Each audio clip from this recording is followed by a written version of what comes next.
الحمد لله وكفى وسلام على عباده الذين اصطفى أما بعد فقال الله تعالى في كلام المجيد وفرقانه الحميد أعوذ بالله من الشيطان الرجيم بسم الله الرحمن الرحيم ربنا وابعث فيهم رسولا منهم يتلو عليهم آياتك ويعلمهم الكتاب والحكمة ويزكيهم إنك أنت العزيز الحكيم صدق الله مولانا العظيم وبلغنا رسوله النبي الكريم ونحن على ذلك من الشاهدين والشاكرين والحمد لله رب العالمين ان الله وملائكته يصلون على النبي يا ايها الذين آمنوا صلوا عليه وسلموا تسليما اللهم صل على محمد وعلى ال محمد كما صليت على ابراهيم وعلى ال ابراهيم انك حميد مجيد وبارك وسلم عليه السلام علیکم ورحمۃ اللہ وبرکاتہ۔ قابل احترام ذمہ داران اسلامی جمع طلباء خیبر پختونخوا اور اس تربیتی کیمپ کے میرے نہایت ہی عزیز شرکاء اور محترم جناب پروفیسر حمید الحق صاحب امیر جماعت اسلامی ضلع سوات، میں نے آپ کے سامنے اپنے موضوع سے متعلق اللہ تعالیٰ کے پاک کلام کی ایک آیت کریمہ تلاوت کی ہے۔ سورۃ البقرہ میں 15ویں رکوع کی یہ آخری آیت ہے۔ آیت نمبر تو مجھے اس وقت یاد نہیں ہے، لیکن 15 رکوع کا اختتام جہاں پہ ہوتا ہے یہ وہ آیت ہے، اور یہ ابراہیم علیہ السلام اور اسماعیل علیہ السلام کی دعا ہے، اور نبی مہربان صلی اللہ علیہ وسلم نے یہ بات ارشاد فرمائی ہے کہ میں اپنے آبا ابراہیم اور اسماعیل علیہم السلام کی دعا کا جواب ہوں۔ اللہ نے ان کی دعا کا جواب محمد عربی صلی اللہ علیہ وسلم کی پیدائش اور ان کی بحیثیت پیغمبر بعثت کی صورت میں دیا ہے۔ ابراہیم علیہ السلام اور اسماعیل علیہ السلام بیت اللہ شریف کی بنیادیں اٹھا رہے تھے اور انہوں نے دعائیں مانگی ہیں، اور یہ ان کی آخری دعا ہے۔ دعا میں وہ کیا کہتے ہیں؟ اللہ کے حضور دست سوال دراز کیے ہوئے ہیں، عرض کرتے ہیں اپنے رب سے، ربنا اے ہمارے رب، وابعث فیہم رسولا منہم، ہماری اولاد میں سے ان میں سے ایک رسول بھیج دیجئے، ایسا رسول جو یہ کام کرے، کیا؟ یتلو علیہم آیاتک، جو تیری آیات کی ان پر تلاوت کرے،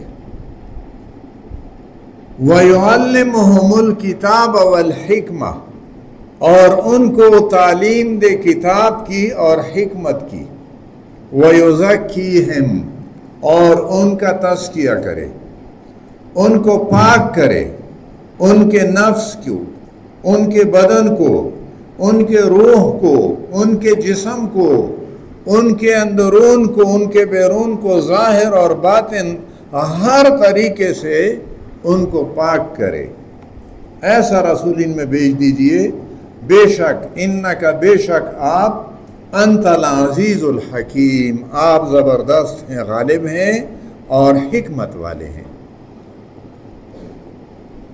آپ نے کتاب کا مطالعہ تو کیا ہوگا، مجھے معاون معتمد عنایت الرحمن صاحب نے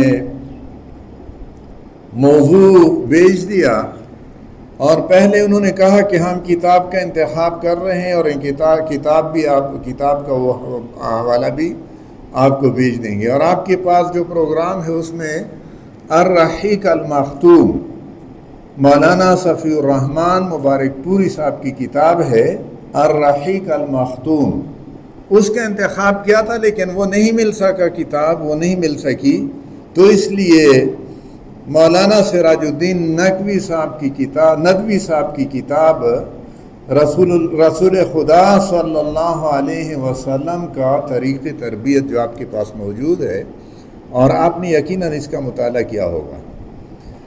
مجھے غالباً کل یا آج صبح اس کا ٹائٹل اور اس کی فہرست مضامین واٹس ایپ پہ ملے، اور پھر مجھے موقع نہیں ملا، ہمارے اپنے پروگرام تھے، آپ کے پروگرام میں آنے سے 1 گھنٹہ پہلے میں نے نیٹ سے یہ ڈاؤن لوڈ کیا۔ اس وقت میرے پاس موبائل میں یہ کتاب موجود ہے، لیکن 1 گھنٹے کے اندر کتاب کا مطالعہ ممکن نہیں تھا، اور فہرست موضوعات عنوانات پہلے بھی دیکھ چکا تھا، اور جستا اس کتاب کو بھی دیکھ لیا۔ کتاب میں نبی کریم صلی اللہ علیہ وسلم کے اقوال و حدیث کو تربیت کے حوالے سے جو اقوال اور جو احادیث ہیں ان کا تذکرہ ہے، قرآن مجید کی آیات کا بھی ذکر ہے لیکن بہت کم حوالے ہیں، اور پھر واقعات ہیں، اور پھر یہاں آپ کے دوستوں نے اپنے جو پریزنٹیشن پیش کیے ہیں وہ بھی ہیں، اخلاص، علم، حسن گفتار، حسن کردار،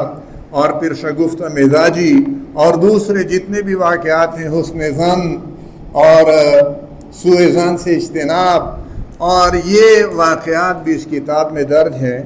مجھے پھر اپنے استاد، اپنے پروفیسر کی بات یاد آ گئی کہ جرنلزم میں ہمارا ایک مضمون تھا کمپیریٹیو سوشل سائنسز، اور اس میں 2 مضامین تھے، اکنامکس اور پولیٹیکل سائنس، اور ہمارے پروفیسر نے کہا کہ مجھے ایک بار یہ دوستوں نے یہ حوالے کیا کہ کمپیریٹیو سوشل سائنسز آپ پڑھائیں گے۔ انہوں نے کہا کہ پولیٹیکل سائنس تو میں نے پڑھی تھی لیکن اکنامکس نہیں پڑھی تھی، اور مضمون مجھے ملا، اس نے کہا کہ میں نے جا کے لائبریری سے اکنامکس پہ جتنی بھی کتابیں ہیں ان کو ایک گٹڑا بنا کے اپنے گھر لے آیا، اور اس کے بعد پھر سوچا کہ اب میں جو کچھ پڑھاؤں گا وہی اکنامکس ہوگا۔ تو میں نے کتاب نہیں پڑھی، لیکن آپ نے کتاب پڑھی ہے، اس لیے طریق تربیت کے حوالے سے شاید آپ مجھ سے بہتر جانتے ہیں، لیکن قرآن و سنت کے حوالے سے چند باتیں رسول کریم صلی اللہ علیہ وسلم کی طریق تربیت کے حوالے سے عرض کرنا چاہوں گا، اور یہ ابراہیم علیہ السلام اور اسماعیل علیہ السلام کی دعا کے اندر نبی محترم صلی اللہ علیہ وسلم کی طریق تربیت کا بھی حوالہ ہے۔ وہ کیسے تربیت کرتے تھے؟ اللہ نے ان کے یہ 4 کام ان کے سپرد کیے تھے، اور یہ تربیت کا ایک منہج ہے، ایک نصاب ہے تربیت کا، ایک کیریکولم ہے تربیت کا، جو محمد عربی صلی اللہ علیہ وسلم کو دیا گیا۔ ایک مقام یہ ہے، یہاں پہ 4 باتیں، اور یہ 4 باتیں 3 مقامات میں مزید بھی قرآن مجید کے اندر مذکور ہوئی ہیں، ان کا بھی میں آپ کی خدمت میں حوالہ پیش کروں گا۔ 4 کام کیا ہے نبی کریم صلی اللہ علیہ وسلم کے؟ پہلا کام اللہ نے یہ ابراہیم علیہ السلام اور اسماعیل علیہ السلام اللہ کے حضور، اپنے رب کے حضور درخواست کر رہے ہیں، یتلو علیہم آیاتک، یہ رسول جو ہماری اولاد میں آپ بھیجیں، ہم درخواست کرتے ہیں کہ ہماری اولاد میں ان میں سے ایک رسول بھیج دیجئے، اور یہ رسول ان پر تیرے آیات کی تلاوت کرے۔ یتلو علیہم آیاتک، پہلا کام، تربیت کا پہلا کام کیا ہے؟ یتلو علیہم آیاتک، کہ وہ ان پر تیرے آیات کی تلاوت کرے۔ قرآن مجید یہ اللہ کی کتاب ہے، اللہ کی طرف سے وحی ہے، اللہ کی آیات ان میں درج ہیں، اور نبی مہربان صلی اللہ علیہ وسلم نے انسانیت پر ان کے آیات کی، اس کتاب کے آیات کی تلاوت کی ہے۔ یہ تربیت کا سب سے پہلا مرحلہ ہے۔ دوسرا کام کیا ہے؟ وَيُزَكِّيهِمْ، ان کا تزکیہ کرے۔ تزکیہ، زکوٰۃ کو ہم زکوٰۃ کیوں کہتے ہیں کہ جب زکوٰۃ مال میں سے نکال دیا جائے، زکوٰۃ کیا ہے؟ اموال میں سے 2.5%، 5% اور 10%۔ 2.5% 100 میں کتنا ہوتا ہے؟ 2.5%۔ اور 1 روپیہ کتنے میں سے ہوگا؟ 40 میں سے 1 روپیہ۔ 40 میں سے 1 روپیہ اگر نکالا جائے تو اس کو 100 میں سے کتنا کہا جائے گا؟ 2.5%۔ اور 5% یعنی 2.5 کو دگنا کریں تو وہ کتنا ہو گیا؟ 5 ہو گیا۔ 2.5 اور 2.5 یہ 5 مکمل ہوئے۔ 5 اور 5 10، ایک جا کے 1 2 3 اور 2 5۔ اور 10%، 10% جو ہے 100 میں سے اگر 10 ہے تو وہ 10 میں 1 ہوگا۔ اس کو عشر بھی کہتے ہیں۔ عشر زکوٰۃ بھی کہا جاتا ہے، زکوٰۃ 2.5% کہلایا جاتا ہے، اور زکوٰۃ اصل میں یہ سارا ہے۔ زکوٰۃ اس لیے کہا جاتا ہے کہ زکوٰۃ کے معنی ہے پاک کرنے کے، اور مال اس طریقے سے پاک ہو جاتا ہے کہ 2.5%، 5% اور 10%، یہ مختلف نصاب اس میں ہم نہیں پڑھتے، نصاب ہیں زکوٰۃ کے۔ اور تزکیہ پاک کرنے کو کہتے ہیں۔ وَيُزَكِّيهِمْ، اور ان کو پاک کریں، ان کو طہارت اور پاکی کے طریقے بتائیں، ان کے جسم کو، ان کے روح کو، ان کے نفس کو کہ پاک کرنے کے وہ طریقے بتائیں۔ یہ دوسرا کام ہے۔ پہلا کام کیا بتایا تھا؟ یتلو علیہم آیاتک، وہ ان پر تیری آیات کی تلاوت کرے۔ اور دوسرا کام ہے وَيُزَكِّيهِمْ، اور ان کو پاک کرے۔ مولانا مودودی رحمۃ اللہ علیہ نے لکھا ہے کہ محمد عربی صلی اللہ علیہ وسلم نے اپنی امت کو طہارت اور پاکیزگی کے جو طریقے سمجھائے ہیں، دنیا کے کسی قوم کے پاس یہ طریقے موجود نہیں ہیں۔ یہ طریقے تربیت ہے۔ وضو اور غسل کے طریقے، اور پھر نماز کے اندر اور دوسرے اعمال کے اندر، روزے، زکوٰۃ اور حج کے اندر اپنے نفس، اپنے روح کو پاک کرنے کے طریقے۔ یہ تزکیہ محمد عربی صلی اللہ علیہ وسلم کے علاوہ کسی اور کے ذریعے سے انسانیت کو تزکیے کا یہ نظام نہیں دیا گیا ہے۔ اور آپ اگر اپنی کتابوں کا، ہماری دینی کتابیں جو ہیں، احادیث کی کتابیں اور فقہ کی کتابیں، ان کا آغاز کہاں سے ہوتا ہے؟ تقریباً اکثر و بیشتر کتابوں کا آغاز کتاب الطہارہ سے ہوگا۔ کتاب الطہارہ، آسان فقہ، مولانا محمد یوسف اصلاحی صاحب کی کتاب ہے اور 2 جلدوں پر ہے، اور اس میں پہلی کتاب کیا ہے؟ کتاب الطہارت۔ فقہ کی کتابیں بھی اور احادیث کی کتابیں بھی، اس کا آغاز ہوتا ہے کس سے؟ کتاب الطہارت سے، پاکیزگی اور پاکی کے طریقے۔ وَيُزَكِّيهِمْ، یہ دوسرا کام ہو گیا۔ پہلا کام کیا تھا؟ یتلو علیہم آیات کا۔ دوسرا کام وَيُزَكِّيهِمْ۔ تیسرا کام کیا ہے؟ وَيُعَلِّمُهُمُ الْكِتَابَ، ان کو کتاب کی تعلیم دے۔ تربیت تعلیم کے ذریعے سے ہوتی ہے۔ طریقے تربیت میں کتاب کی، اور کتاب کیا ہے؟ قرآن مجید۔ قرآن مجید کی تعلیم، وَيُعَلِّمُ، علم يُعَلِّمُ، کتاب کی تعلیم، یہ تیسرا طریقے تربیت کے اندر تیسرا وہ کام ہے۔ اور چوتھا کام والحکمہ، اس کا تعلق بھی یعلمہم سے ہو گیا۔ کتاب کی تعلیم بھی اور حکمت کی تعلیم بھی، تلاوت آیات، تزکیہ، تعلیم کتاب اور تعلیم حکمت۔ اور میں نے عرض کیا تھا کہ میں 3 اور مقامات بھی آپ کی خدمت میں عرض کروں گا۔ یہ مقام تو قرآن مجید میں آپ کو سورۃ البقرہ کے 15ویں رکوع کی آخری آیت میں مل جائے گا۔ دوسرا مقام پھر اسی صورت بقرہ کی کہ صورت بقرہ کے 18ویں رکوع کا خاتمہ ہے۔ 18واں رکوع جہاں ختم ہوتا ہے وہاں اللہ تعالیٰ نے اسی مضمون کو دوبارہ ارشاد فرمایا ہے۔ اور اس میں اب دوسری بات میں آپ کی خدمت میں عرض کرنا چاہوں گا کہ یہ طریق تربیت کس مقصد کے لیے ہے؟ طریق تربیت فی نفسہ ہی مطلوب نہیں ہے، تربیت کسی اور مقصد کے لیے ہوتی ہے۔ آپ تعلیم حاصل کرتے ہیں، آپ کی تربیت ہوتی ہے، اور تعلیم اور تربیت کی تکمیل کے بعد آپ کا کام ختم نہیں ہو جاتا، بلکہ وہاں سے آپ کا کام شروع ہو جاتا ہے۔ اس لیے نبی کریم صلی اللہ علیہ وسلم کی تاریخ تربیت تو آپ اس کتاب میں پڑھ چکے ہوں گے اور دوبارہ بھی آپ کو پڑھنا چاہیے۔ مقصد کیا ہے اس طریق تربیت سے؟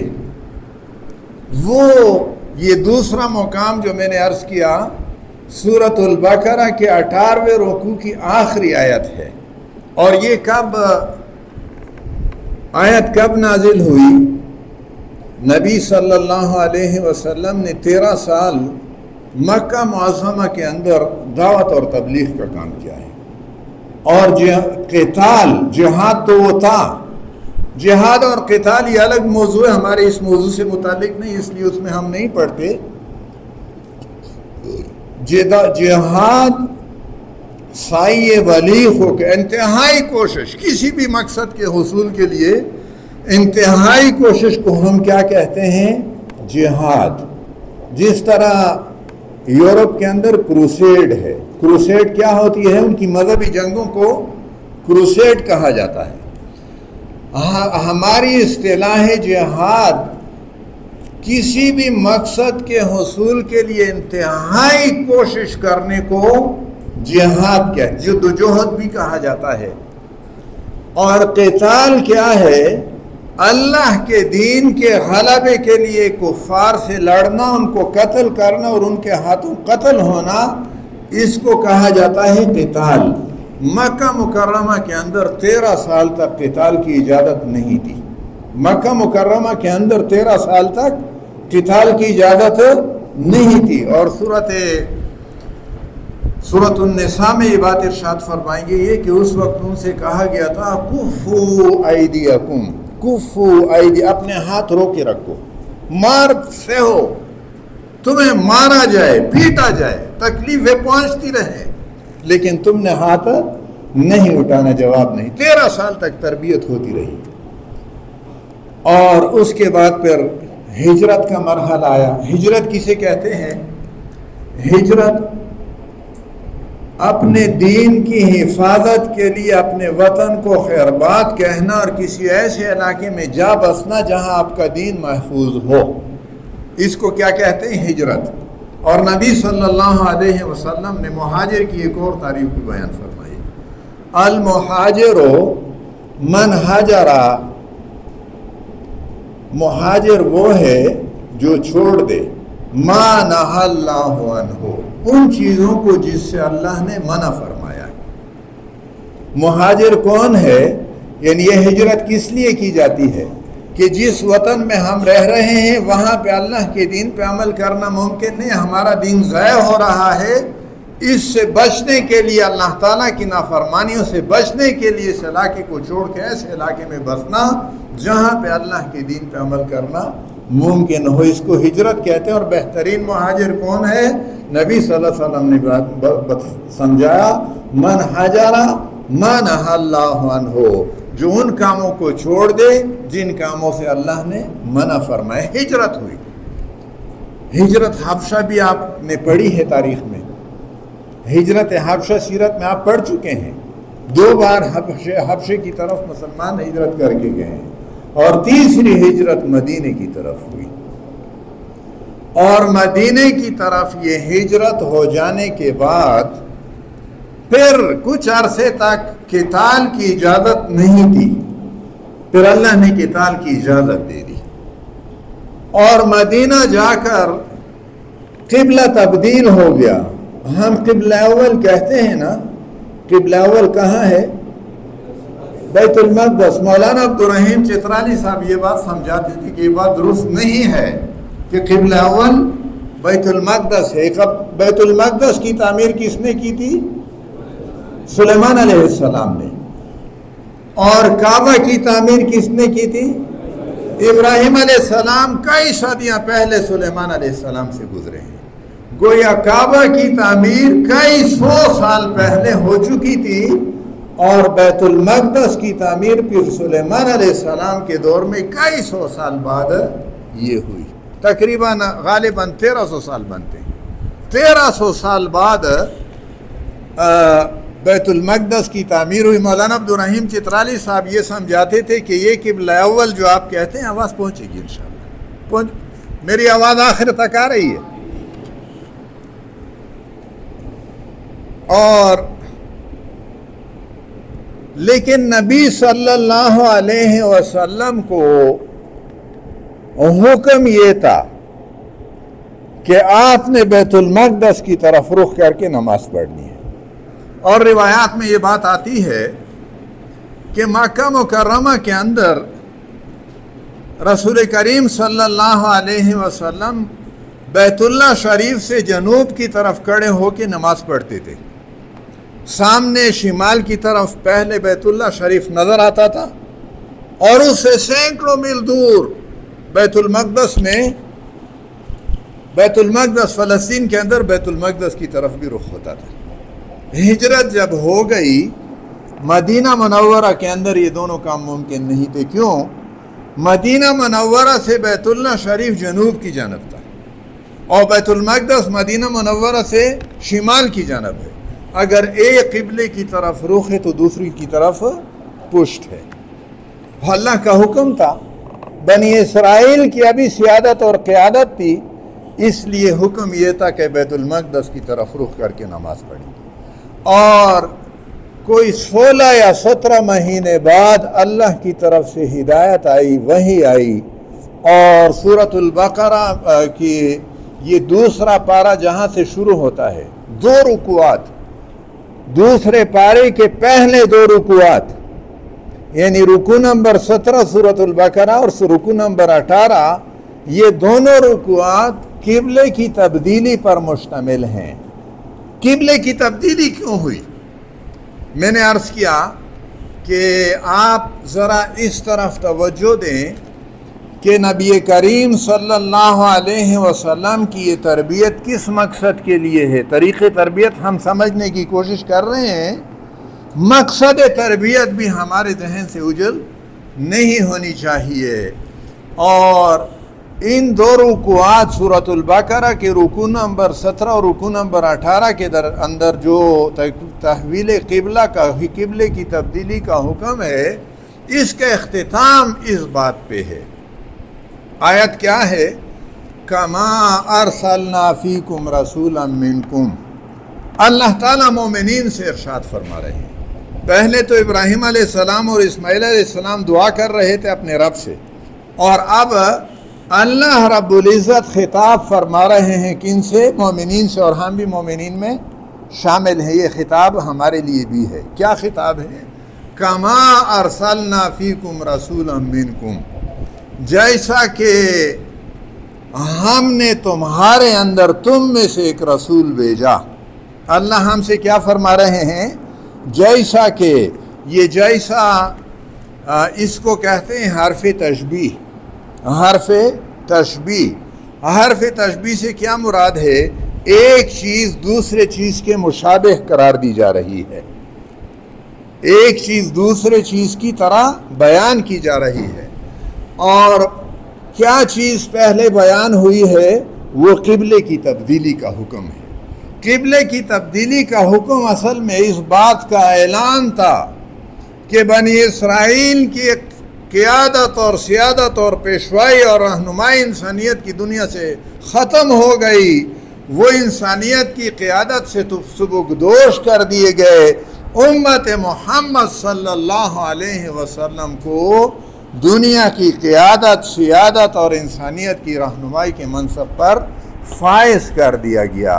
قبلے کی تبدیلی کا یہ اصل اعلان تھا کہ قبلے کی تبدیلی اس بات کا اعلان تھا کہ بنی اسرائیل کو دنیا انسانیت کی امامت سے سبکدوش کر دیا گیا اور امت محمد صلی اللہ علیہ وسلم کو انسانیت کی امامت کے منصب پر فائز کر دیا گیا. جیسا کہ قبلے کی تبدیلی کے ذریعے سے یہ حکم ہوا کہ تمہیں مومنین انسانیت کی امامت کے منصب پہ فائز کر دیا گیا، اسی طرح اللہ نے تمہارے اوپر یہ احسان بھی کیا ہے کہ تمہارے اندر تم میں سے ایک رسول بھیجا ہے. کما ارسلنا فیکم رسولا منکم. اور وہ رسول کیا کام کرتا ہے؟ وہی کام ہے جو ابراہیم علیہ السلام اور اسماعیل علیہ السلام نے اپنی دعا میں ارشاد فرمائے تھے. اور کیا ہے؟ یتلو علیکم آیاتنا. اے مومنین، اللہ فرماتے ہیں ہم سے، وہ تمہارے اوپر ہمارے آیات کی تلاوت کرتا ہے. وَيُعَلِّمُكُمْ وَيُزَكِّيكُمْ، اور تمہارا تزکیہ کرتا ہے. وَيُعَلِّمُكُمُ الْكِتَابَ وَالْحِكْمَةَ، اور تمہیں کتاب کی تعلیم دیتا ہے اور تمہیں حکمت کی تعلیم دیتا ہے. وَيُعَلِّمُكُمْ مَا لَمْ تَكُونُوا تَعْلَمُونَ، اور تمہیں ان چیزوں کی تعلیم دیتا ہے جن کو تم اس سے پہلے نہیں جانتے تھے، وہ تعلیم تمہیں دیتا ہے. مقصد تربیت کیا ہوا؟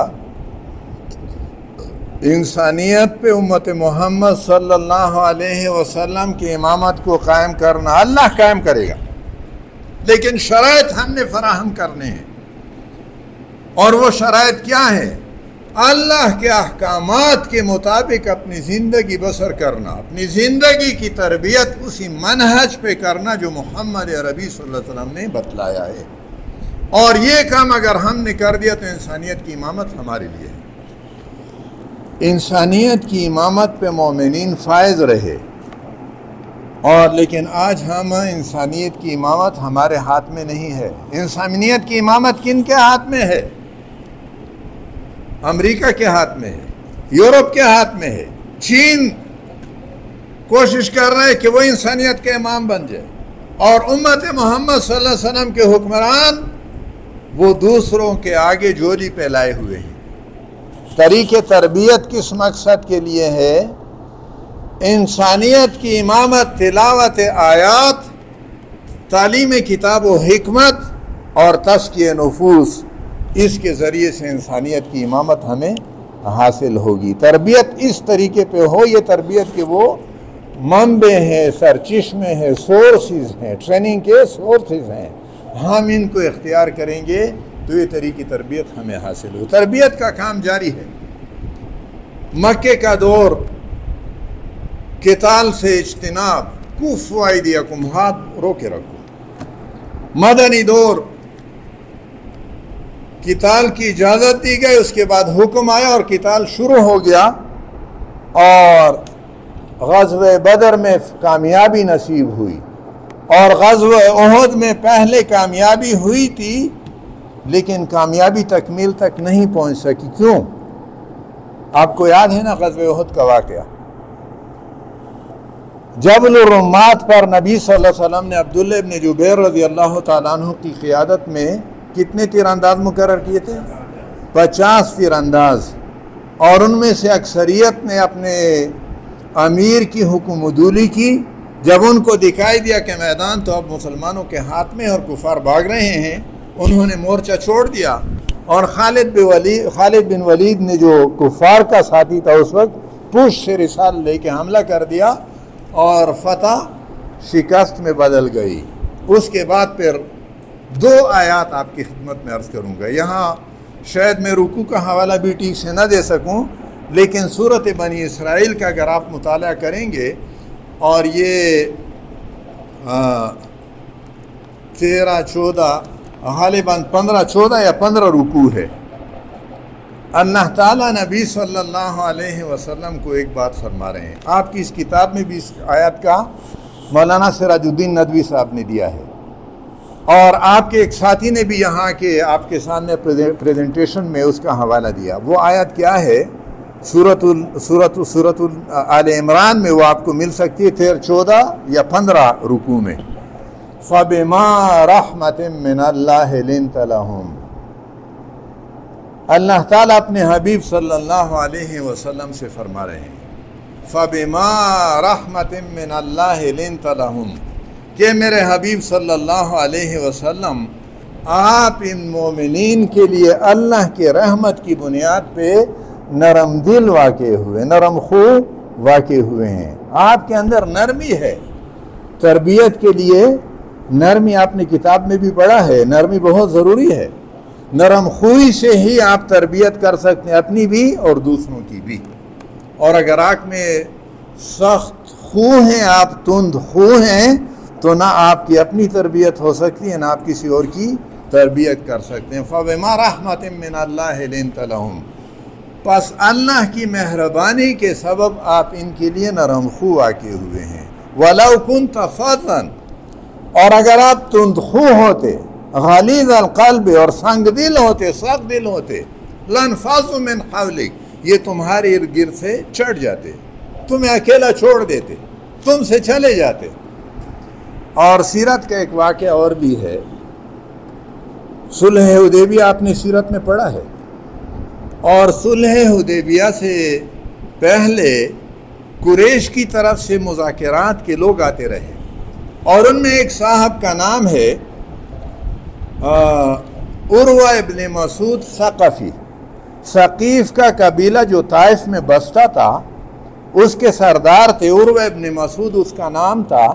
وہ نبی صلی اللہ علیہ وسلم کے پاس آئے، اور یہ اس کتاب میں تو شاید یہ تفصیل میرا خیال نہیں ہے، الرحیق المختوم میں بھی ہے اور دوسری کتابوں میں بھی۔ عروہ ابن مسعود ثقفی نبی صلی اللہ علیہ وسلم سے کہہ رہے ہیں کہ تم ان اوباش لڑکوں کو لے کر آئے ہو اور اپنے قوم سے لڑنا چاہتے ہو، کل اگر لڑائی کا میدان سجے گا تو آپ اکیلے ہوں گے، یہ سارے تم سے بکر جائیں گے، چلے جائیں گے۔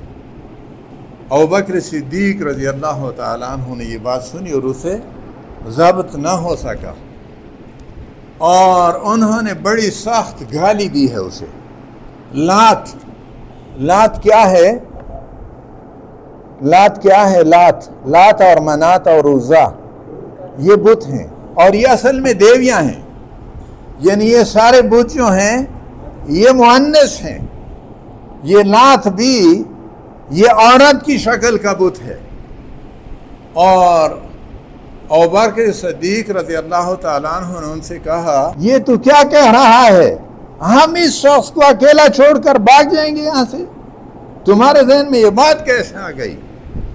اور عروہ ابن مسعود ثقفی نے یہاں تو یہ بات کی ہے، اور قریش کے پاس جا کر پھر دوسری بات کی ہے۔ یہ بھی طریقے تربیت ہے۔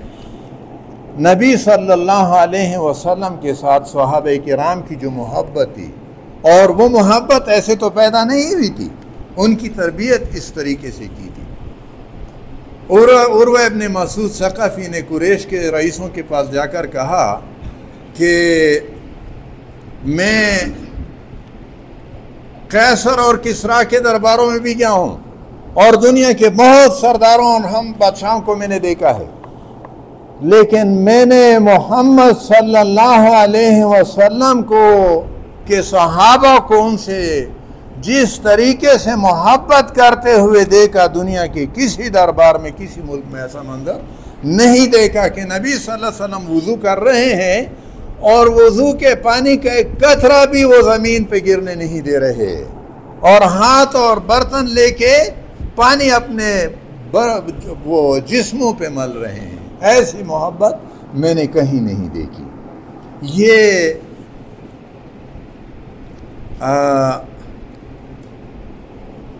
غزوہ احد کے بعد یہ آیت کریمہ نازل ہوئی ہے، جس میں اللہ تعالیٰ نبی صلی اللہ علیہ وسلم سے فرما رہے ہیں فَبِمَا رَحْمَةٍ مِّنَ اللَّهِ لِنْتَ لَهُمْ، اللہ کے رحمت کی بنا پر آپ ان کے لیے نرم دل واقع ہوئے ہیں، نرم خو واقع ہوئے ہیں۔ وَلَوْ كُنْتَ فَظًّا، اگر آپ تندخو ہوتے، غلیظ القلب، دل کے سخت ہوتے، سنگ دل ہوتے، لَانفَضُّوا مِنْ حَوْلِكَ، تیرے ارد گرد سے چھٹ جاتے۔ عروہ ابن مسعود ثقفی کی بات کو ابوبکر صدیق رضی اللہ تعالیٰ نے رد کیا کہ ممکن نہیں کہ ہم اس شخص کو اکیلا چھوڑیں، اور ان کے دل میں یہ بات گھر کر گئی تھی، لیکن صلح کرنے کے لیے وہ اس طرح کی باتیں، ایک جانب ایسی بات اور دوسری جانب دوسری بات کہہ رہے تھے۔ اور پھر نبی صلی اللہ علیہ وسلم کو اللہ تعالی ہدایات دے رہے ہیں، فاعفو عنہم، ان کو معاف کرو۔ طریق تربیت میں معافی بالخصوص ذمہ داران کے لیے یہ بہت ضروری ہے۔ غلطیاں تو ہم سے ہوں گی نا، انسان غلطی کا پتلا ہے، انسان غلطی کا پتلا، ہم غلطی سے بنے، ہمارے کارکنان بھی غلطی کریں گے، اور کارکن کی غلطی کو لے کے اگر ہم بیٹھ جائیں اور ان کو کوسنا شروع کر دیں تو پھر تربیت نہیں ہو سکے گی۔ غلطیوں کے ہم نے درجہ بندی کرنی ہے۔ نبی صلی اللہ علیہ وسلم نے تادیب بھی کی ہے، اور غالباً یہاں بھی ایک واقعہ ذکر ہو گیا۔ ایک اور واقعے کی طرف آپ کی توجہ دلانا چاہوں گا۔ سورۃ التوبہ میں 3 صحابہ کا وہ تفصیلی واقعہ آپ خود وہ پڑھ سکتے ہیں کہ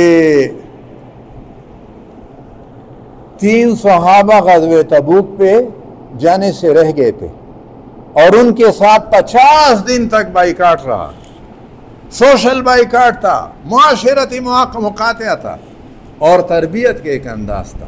غلطی ایسی سنگین تھی کہ ان کو سخت تادیبی کارروائی ان کے خلاف ہوئی، لیکن تادیبی کارروائی کے اندر بھی مولانا مودودی رحمۃ اللہ علیہ نے جو کچھ لکھا تھا کہ سزا دینے والے کے دل کے اندر ان کے خلاف کوئی نفرت نہیں ہے، سزا دے رہے ہیں لیکن دل کے اندر اخلاص ہے۔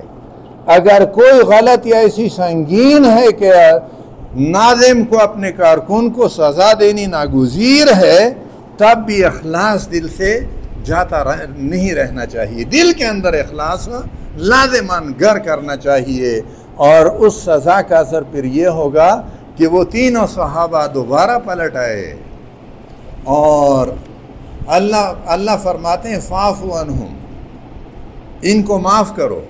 واقعہ کیا ہے؟ 50 تیر انداز، ان میں سے 11 رہ گئے ہیں اور 39 جو ہیں مورچہ چھوڑ گئے ہیں، اور فتح شکست میں تبدیل ہو گئی ہے، اور اللہ فرماتے ہیں کہ معاف کر دو۔ اور نبی صلی اللہ آگے آیت آتی ہے، اور اس کی تفسیر میں یہ بات روایت میں آئی ہے کہ نبی صلی اللہ علیہ وسلم نے چند دنوں کے بعد ان کو بلایا، وہ باقی جنہوں نے مورچہ چھوڑ دیا تھا ان کو بلایا کہ میں نے جب تم سے کہا تھا کہ تم نے کسی حالت میں بھی اس مورچے کو نہیں چھوڑنا، کہا تھا نا، ہمیں اگر جنگل کے جانور اور آسمان کے پرندے آ کر وہ اچک لے جائیں تب بھی آپ نے اس مورچے کو نہیں چھوڑنا۔ انہوں نے بہانے بنائے، عذرات تراشے، لیکن نبی صلی اللہ علیہ وسلم نے فرمایا کہ نہیں، تمہارا خیال یہ تھا کہ ہم غنیمت میں تمہارا حصہ نہیں مقرر کریں گے۔ اور پھر اللہ نے یہ بات پھر آگے ارشاد فرمائی ہے کہ ما کان لنبی ان یغل، نبی کا یہ کام نہیں کہ وہ خیانت کرے۔ اور اللہ نے دوسری بات ارشاد فرمائی، پہلی بات کیا ہے؟ معاف کرو، تربیت کے اندر معافی، اور دوسری بات فاعف عنہم واغفر لہم، ان کے لیے بخشش کرو، ان کے لیے دعا کرتے رہو کہ اللہ ان سے غلطی ہو گئی ہے، ان کو معاف کر دو، خود بھی معاف کر دو، اللہ سے بھی بخشش کی دعا کرتے رہو۔ اور پھر تیسری بات کیا ہے؟ وَشَاوِرْهُمْ فِي الْأَمْرِ، ان کو مشورے میں شریک کرو، معاف بھی کرو، اللہ سے ان کی بخشش کی دعا بھی کرو، اور ان کو مشورے میں بھی شریک کرتے رہو۔ اور جب تک اللہ پہ توکل کرو تو پھر بس، جب عزم کر لو تو پھر اللہ پہ توکل کرو۔ وَإِذَا عَزَمْتَ فَتَوَكَّلْ عَلَى اللَّهِ إِنَّ اللَّهَ يُحِبُّ الْمُتَوَكِّلِينَ۔ اچھا، اصل میں یہاں پہ تربیت کے حوالے سے کچھ باتیں ہیں، اور اس کتاب میں بھی اس آیت کا حوالہ ہے، اس لیے میں نے پہلے اس کا ذکر کیا۔ اور اصل میں ابراہیم اور اسماعیل علیہ السلام کی دعا، اور اس دعا کے بعد کہ تحویل قبلہ کے بعد اللہ کی طرف سے مومنین کو یہ بات کہ ہم نے جس طرح قبلے کی تبدیلی کا حکم ہے ایسے ہی ہم نے تمہارے اندر ایک رسول بھیجا ہے جو یہ کام کرتا ہے۔ تیسرا مقام پر اسی رکوع کے اندر آگے آتا ہے اور اس میں اللہ تعالیٰ یہ بات ارشاد فرماتے ہیں، لَقَدْ مَنَّ اللَّهُ عَلَى الْمُؤْمِنِينَ، تحقیق اللہ نے مومنوں پہ بہت بڑا احسان کیا۔ من کسے کہتے ہیں؟ ایسا احسان جس پہ کیا جا رہا ہو اس کا کوئی عمل دخل نہ ہو، بلکہ احسان کرنے والا اپنی طرف سے احسان کرے۔ لَقَدْ مَنَّ اللَّهُ عَلَى الْمُؤْمِنِينَ، تحقیق اللہ نے مومنین پہ بہت بڑا احسان کیا ہے۔ احسان کیا ہے؟ اِذْ بَعَثَ فِيهِمْ رَسُولًا مِّنْ أَنفُسِهِمْ، کہ ان میں انہی کے نفسوں میں سے ایک رسول ان میں بھیج دیا ہے، اور وہ رسول کیا کام کرتا ہے؟ یتلو علیہم آیاتہ، وہ اللہ کی آیات کی ان پہ تلاوت کرتا ہے، ویزکیہم، ان کا تزکیہ کرتا ہے، ویعلمہم الکتاب والحکمہ، ان کو کتاب اور حکمت کی تعلیم دیتا ہے، وَإِن كَانُوا مِن قَبْلِهِ لَمِنَ الضَّالِّينَ، اور وہ اس سے پہلے راہ گم کیے ہوئے تھے، ان کے پاس سیدھا راستہ نہیں تھا، اللہ نے اپنے حبیب کے ذریعے سے سیدھا راستہ ان کو بتلایا۔ اور آخری مقام وہ بھی بہت ہی اہم ہے اور پوری امت کی تربیت کا ایک وہ ہے، درس ہے، سورۃ الجمعہ۔ سورۃ الجمعہ صرف 2 رکوع ہیں اس کے، 28ویں پارے کے اندر سورۃ الجمعہ ہے۔ سورۃ الجمعہ کے اندر اللہ تعالیٰ نے نبی صلی اللہ علیہ وسلم کی یہی 4 وظائف جو 3 مقامات گزر چکے ہیں، یہ آخری مقام ہے قرآن مجید کے اندر، اور اس میں مومنین کے سامنے اللہ تعالیٰ نے اپنے حبیب صلی اللہ علیہ وسلم کی اوصاف پیش کیے ہیں، اور اس سے پہلے اللہ تعالیٰ نے نبی صلی اللہ علیہ وسلم کے تو یہ 4 وظائف ہیں، 4 کام ہیں، اللہ نے اپنے 4 اوصاف بیان کیے ہیں۔ یسبح للہ ما فی السماوات وما فی الارض الملک القدوس العزیز الحکیم، تسبیح بیان کرتے ہیں۔ عربی زبان کا یہ دنیا کے دوسرے زبانوں میں تو ہم پڑھتے ہیں فعل زمانے کی 3 حالتیں۔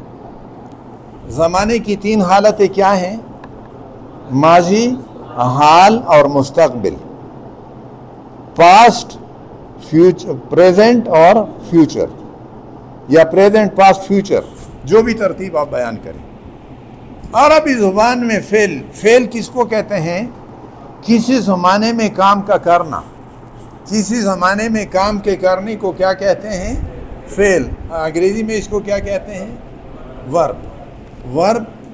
کسی زمانے میں کام کا کرنا یا ہونا، پایا جانا، اس کو کیا کہتے ہیں؟ ورب یا فعل۔ عربی میں فعل کی 2 حالتیں ہیں۔ فعل کی کتنی حالتیں ہیں؟ 2 حالتیں۔ کیا؟ ایک ماضی ہے اور دوسرا مضارع ہے، اور مضارع کے اندر حال اور مستقبل دونوں کے معنی پائے جاتے ہیں۔ مضارع کے اندر حال اور مستقبل دونوں کے معنی پائے جاتے ہیں۔ فعلا، یہ فا عین لام، اس کو عربی گرامر میں میزان کہتے ہیں۔ میزان کسے کہتے ہیں؟ ترازو کو، ترازو پہ تولا جاتا ہے، یہ ترازو ہے، اس پہ آپ پورے زبان کو تول سکتے ہیں۔ فعلا، اس ترازو پہ آپ تولتے رہیں، آپ پوری زبان کو تول سکتے ہیں۔ فعلا کیا ہے؟ اس کو کہتے ہیں ماضی مطلق۔ ماضی مطلق، یہ ماضی کا فعلا کے معنی ہے اس ایک آدمی نے کام کیا زمانے گزشتہ میں، اس ایک آدمی نے کام کیا، اس کا مضارع کیا ہے؟ یفعلو۔ فعلا ماضی ہے اور اس کا مضارع ہے یفعلو۔ یفعلو کے معنی ہے وہ ایک آدمی کام کرتا ہے یا کرے گا۔ کیا معنی ہے؟ وہ ایک آدمی کام کرتا ہے یا کرے گا۔ ماضی اس میں حال بھی آ گیا اور مستقبل میں بھی. یسبح مضارع ہے اور قرآن مجید کی دوسرے مقامات پہ سبح. تسبیح کسے کہتے ہیں؟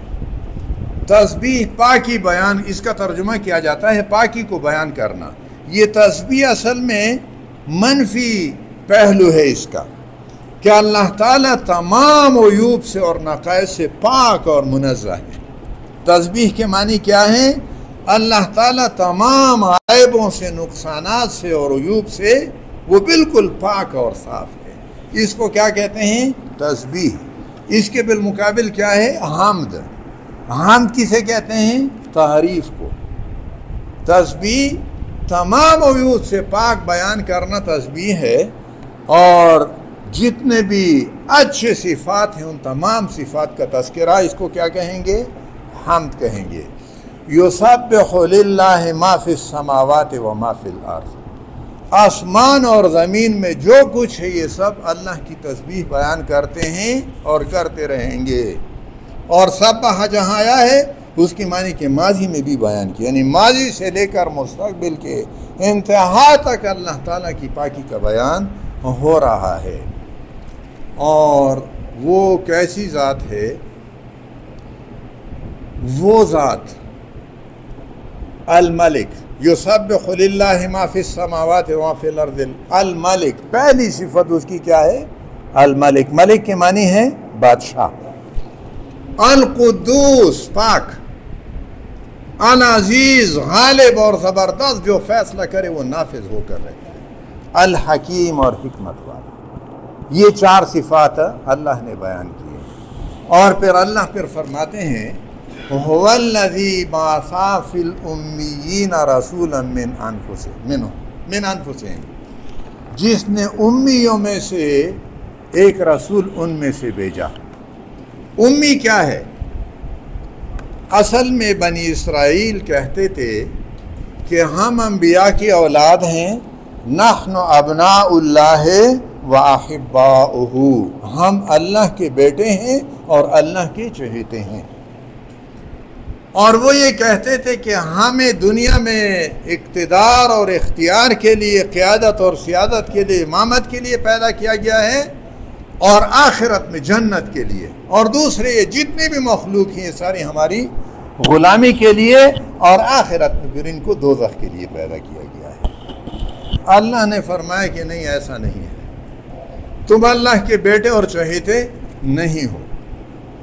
تم اللہ کے محبوب ہوں گے اگر تم انبیاء کرام علیہم السلام کے طریقے پر، ان کی تربیتی نظام سے گزر کر اللہ کی بندگی اور اطاعت کے راستے پہ چلتے رہو گے. لیکن اگر وہ راستہ تم نے چھوڑ دیا پھر تمہارے لیے کچھ بھی نہیں ہے. اللہ نے تم سے انسانیت کی امامت چھین لی، تمہیں سبکدوش کیا، اور امت محمد صلی اللہ علیہ وسلم کو امامت دے دی. هو الذی، وہ ذات جس کی چار صفات ہم نے بیان کیا، الملک، القدوس، العزیز، الحکیم. اس نے امیوں میں سے، انہی میں سے ایک رسول بھیجا. اور وہ رسول کیا کام کرتا ہے؟ وہی چار کام جو 3 بار مذکور ہوئے. یعلمہم الکتاب، یتلو علیہم آیاتہ، ان کی آیات ان پہ تلاوت کرتا ہے، اللہ کی آیات کی تلاوت. وَيُعَلِّمُهُمُ الْكِتَابَ وَالْحِكْمَةَ، کتاب اور حکمت کی تعلیم. وَيُزَكِّيهِمْ، اور ان کا تزکیہ. وَإِنْ كَانُوا مِنْ قَبْلُ لَفِي ضَلَالٍ مُبِينٍ، اگرچہ اس سے پہلے وہ گمراہی میں پڑے ہوئے تھے. ان کو اس طریقے سے ان کی تربیت کر کے اس طریقے سے گمراہی سے نکالا اور سیدھے راستے پہ ڈال دیا. انسانیت کی قیادت اور امامت ان کے ہاتھ میں دے دی. سورۃ الجمعہ میں ایک مثال بیان کی گئی ہے. مثال کیا ہے؟ مثل الذین حملوا التوراۃ ثم لم یحملوها، ان لوگوں کی مثال جن کو تورات دی گئی تھی، تورات کے اٹھانے کا بوجھ، تورات کے اٹھانے کی ذمہ داری جن پر ڈالی گئی تھی. ثم لم یحملوها، اور انہوں نے اس کا حق ادا نہیں کیا، اس کا بوجھ نہیں اٹھایا. ان کی مثال کیسی ہے؟ کمثل الحمار، جیسے گدھے کی مثال. ان کی مثال ایسی ہے جیسے گدے کی مثال، یحمل اسفارا، کہ اس پہ کتابیں لدی ہوئی ہیں۔ گدھا نہیں جانتا کہ اس کی پیٹھ پہ کیا لدا ہوا ہے۔ تو حاملین تورات، جنہوں نے تورات کی تحمیل کی ذمہ داریاں پوری نہیں کی، ان کی مثال ایسی ہے جیسے گدے کی۔ اور ذرا ہمیں سوچنا چاہیے، ہمارے لیے دعوت فکر ہے۔ ہم کون ہیں؟ ہم حاملین قرآن ہیں، ہم حاملین قرآن ہیں، اور قرآن کی تحمیل کا حق اگر ہم نے ادا نہیں کیا تو پھر ہماری مثال کوئی اور ہو سکتی ہے۔ اس وقت انسانیت کی امامت اگر ہمارے ہاتھ میں نہیں ہے تو تحمیل قرآن کا حق ہم ادا نہیں کر رہے، قرآن سے تربیت نہیں لے رہے، محمد عربی صلی اللہ علیہ وسلم کی طریقے تربیت پہ ہم عمل پیرا نہیں ہے۔ اس مقصد کو ہم نے بلا دیا ہے جس مقصد کے لیے رسول صلی اللہ علیہ وسلم کو بھیجا گیا تھا، اور اس طریقے تربیت کو انہوں نے اپنے صحابہ کرام کو اس طریقے تربیت سے آگے بڑھایا تھا۔ اور آپ نے شاید آپ میں سے کچھ رفقا نے مطالعہ کیا ہو جہاد و منزل۔ جہاد و منزل کن کی کتاب ہے؟ سید قطب شہید رحمۃ اللہ علیہ۔ اور یہ وہ کتاب ہے جس کی بنیاد پہ جمال عبد الناصر نے سید قطب شہید کو پھانسی دی تھی۔ جہاد و منزل، یہ اصل میں اس کا عربی نام ہے معالم فی الطریق۔ معالم کیا کہتے ہیں؟ مائل سٹون۔ مائل سٹون سمجھتے ہیں؟ مائل سٹون ہم اس کا ترجمہ کرتے ہیں سنگ میل۔ پہلے میل ہوتے تھے، اب کلومیٹر ہو گیا۔ راستے میں ہم جاتے ہیں تو پتھر پہ کلومیٹر لکھا ہوتا ہے کہ سوات یہاں سے اتنا کلومیٹر رہ گیا ہے، پشاور اتنا کلومیٹر ہے۔ اس کو پہلے میل لکھا ہوتا، اس کو سنگ میل، اور انگریزی میں اس کو مائل سٹون کہا جاتا تھا۔ معالم اصل میں مائل سٹون کو کہتے ہیں۔ معالم فی الطریق، راستے میں جو سنگ میل لگے ہوئے ہیں جس سے آپ کو پتہ چلتا ہے کہ جس منزل پہ آپ نے پہنچنا ہے وہ منزل کتنا دور ہوا۔ ہماری منزل کیا ہے؟ جنت۔ ہماری منزل کیا ہے؟ جنت۔ اور تو نہیں ہے کوئی نا؟ یہ درست بات ہے، ہماری منزل جنت ہے انشاءاللہ العزیز۔ اور سید قطب شہید رحمۃ اللہ علیہ معالم فی الطریق میں جنت کے سنگ ہائی میل ہمیں بتاتے ہیں، مائل سٹون ہمیں بتاتا ہے کہ آپ جنت پہنچنا چاہتے ہیں تو اس طریقے سے پہنچیں۔ اور پھر انہوں نے اس کتاب کے شروع میں یہ بات لکھی ہے کہ محمد عربی صلی اللہ علیہ وسلم نے جن لوگوں کی تربیت کی تھی ان کو انہوں نے کہا ہے عربی زبان میں جیل القرآن، قرآن کی نسل۔ یہ قرآن کی نسل تھی، صحابہ کرام رضوان اللہ علیہم اجمعین، یہ قرآن کی نسل تھی، دنیا کی امامت اللہ تعالیٰ نے ان کو دے دی۔ ہم آج اگر یہ چاہتے ہیں کہ دنیا کی امامت اپنے ہاتھ میں لے لیں، دنیا ہمارے تابع ہو جائے، انسانیت کا زمام کار ہمارے ہاتھ میں ہو، تو ہمیں قرآن کی نسل بننا پڑے گا۔ قرآن کی نسل ہم بنیں گے، اللہ کا وعدہ ہے، وعد اللہ الذین آمنوا منکم وعملوا الصالحات لیستخلفنہم فی الارض۔ زمین کا استخلاف، زمین کی خلاف اور اقتدار یہ اللہ تعالیٰ ہمیں دے گا۔ میں اپنی بات کو ختم کرتے ہوئے سیرت کے 2 واقعات آپ کی خدمت میں عرض کرنا چاہوں گا۔ مجھے نہیں معلوم کہ اس کتاب میں رسول کریم رسول خدا صلی اللہ علیہ وسلم کا طریق تربیت اس میں یہ ہے یا نہیں ہے، لیکن میں اس کو طریق تربیت کے 2 بہترین واقعات میرے ذہن میں آتے ہیں۔ ایک واقعہ ہجرت سے کوئی 1 سال پہلے کا ہے، بیعت عقبہ ثانیہ۔ بیعت عقبہ سیرت میں آپ پڑھ چکے ہوں گے۔ بیعت عقبہ کیا ہے؟ مدینہ منورہ سے کچھ لوگ آئے ہیں مکہ معظمہ حج کے لیے، اور رات کی تاریکی میں نبی صلی اللہ علیہ وسلم کے ساتھ ان کی ملاقات ہوئی ہے، اور وہ سب لوگ نبی صلی اللہ علیہ وسلم پر ایمان بھی لائے ہیں۔ بیعت عقبہ ثانی عقبہ گھاٹی کو کہتے ہیں، مکہ کی گھاٹیوں میں سے، مکہ پہاڑی علاقہ ہے، کسی پہاڑ کے وادی میں کسی گوشے میں مدینہ سے آئے ہوئے ان حجاج کی نبی صلی اللہ علیہ وسلم سے ملاقات ہوئی، ایمان بھی لے آئے، ان کو دعوت بھی دی کہ آپ ہمارے شہر آ جائیں، یثرب اس وقت نام تھا، اور وہاں ہم آپ کے ساتھ اللہ کے دین کے غلبے کے لیے تحریک چلائیں گے۔ اس موقع پہ عبداللہ ابن رواحہ رضی اللہ تعالیٰ عنہ، یہ غزوہ موطا میں سپہ سالار تھے، 3 سپہ سالار تھے، ان میں سے ایک یہ تھے اور شہید ہوئے ہیں۔ انہوں نے ایک سوال پوچھا ہے نبی صلی اللہ علیہ وسلم سے، اور انہوں نے پوچھا کہ محمد صلی اللہ علیہ وسلم یہ کہہ دیا کہ آپ اپنے لیے بھی شرط لگیں، اپنے رب کے لیے بھی، آپ رب کے لیے کیا شرط ہے اور آپ کے لیے، اپنے ذات کے لیے کیا شرط ہے؟ نبی صلی اللہ علیہ وسلم نے ان سے فرمایا کہ میرے رب کے لیے میری شرط یہ ہے کہ اللہ کے سوا کسی کی عبادت نہیں کرو گے، اللہ خالص ایک اللہ کی عبادت کرو گے، اور میرے لیے شرط یہ ہے کہ میری حفاظت ایسے کرو گے جیسے اپنی جان، مال اور اپنی اولاد کی حفاظت کرتے ہو۔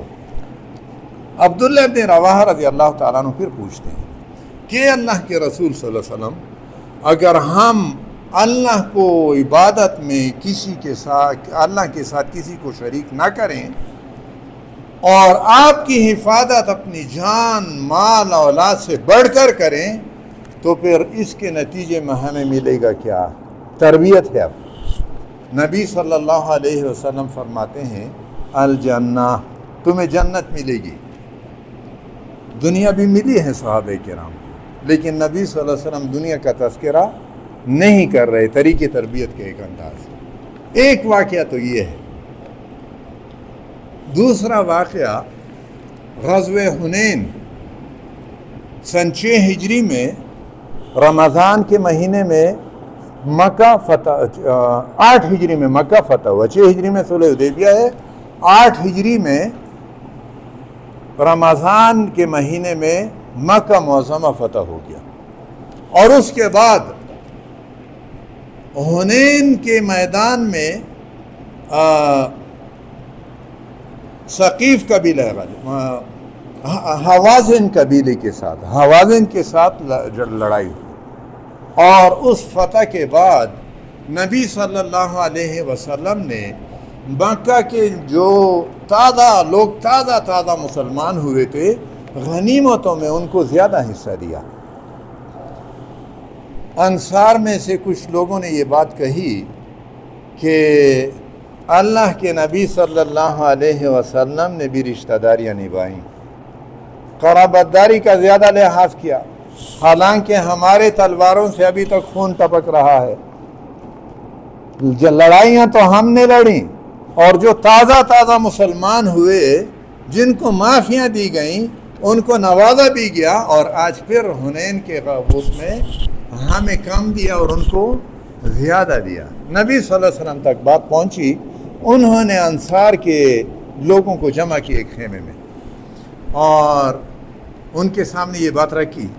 بزرگوں نے کہا کہ اللہ کے رسول صلی اللہ علیہ وسلم، یہ چند نوجوان ہیں، انہوں نے یہ بات کہی ہے، نہ تجربہ کار ہیں اور غلطی ہوئی ہے۔ نبی صلی اللہ علیہ وسلم نے ان سے فرمایا کہ کیا آپ غریب اور تنگ دست نہیں تھے، اور میری وجہ سے اللہ نے آپ کو غنی کیا، مالدار بنایا؟ آپ جنگوں میں مبتلا تھے، اللہ تعالیٰ نے امن دیا۔ آپ دنیا میں بے کس سے اللہ نے حکمران بنا دیا۔ سب نے کہا ہے اللہ کے رسول صلی اللہ علیہ وسلم۔ نبی صلی اللہ علیہ وسلم نے پھر فرمایا کہ آپ مجھے ایسا کیوں نہیں کہتے کہ تمہیں تو تمہارے قوم اور قبیلے نے اپنے وطن سے نکالا تھا، مکے سے دیش نکالا تھا، اور ہم نے تمہیں پناہ دی، اپنے گھر تمہارے ساتھ تقسیم کیے، اپنی جائیدادیں مال تمہارے ساتھ تقسیم کیا، ایسا کیوں نہیں کیا؟ خاموش۔ نبی صلی اللہ علیہ وسلم نے تربیت کی آخری ضرب لگائی اور فرمایا کہ انصار، کیا تم یہ پسند نہیں کرتے کہ لوگ مال مویشی اور بھیڑ بکری اپنے گھروں کو لے جائیں اور مدینہ کے انصار محمد عربی صلی اللہ علیہ وسلم کو اپنے گھر لے جائیں، اپنے شہر لے جائیں۔ سب نے چیخ کر کہا کہ ہمیں یہی کچھ منظور ہے۔ یہ طریقے تربیت کے حوالے سے چند باتیں میں نے کوشش کی کہ ذرا منظم طریقے سے پیش کروں۔ آپ کے ناظم صاحب نے مجھے پاور پوائنٹ پریزنٹیشن، لیکن میرے پاس وقت نہیں تھا کہ پاور پوائنٹ پہ زیادہ منظم طریقے سے آپ کے سامنے اپنی گفتگو پیش کروں۔ اپنی کوشش کی ہے، معلوم نہیں اس میں کہاں تک کامیاب ہو سکا ہوں، لیکن یہ تربیت ایسا عمل ہے جو مرتے دم تک جاری رہتا ہے۔ تربیت کی تکمیل کبھی بھی نہیں ہو سکتی۔ جس نے یہ سمجھ لیا کہ میری تربیت مکمل ہو گئی، اس نے بہت بڑی غلطی کی۔ اور جو یہ سمجھتا رہا کہ تربیت کی تکمیل مرنے پہ ہوگی اور مرتے دم ہم ایمان کے ساتھ دنیا سے رخصت ہو جائیں، یہ تربیت کی تکمیل ہوگی۔ اللہ تعالی ہمیں اس کی توفیق دے اور دنیا اور آخرت دونوں جہانوں کی رہنمائی سے نوازے۔ وآخر دعوانا الحمدللہ۔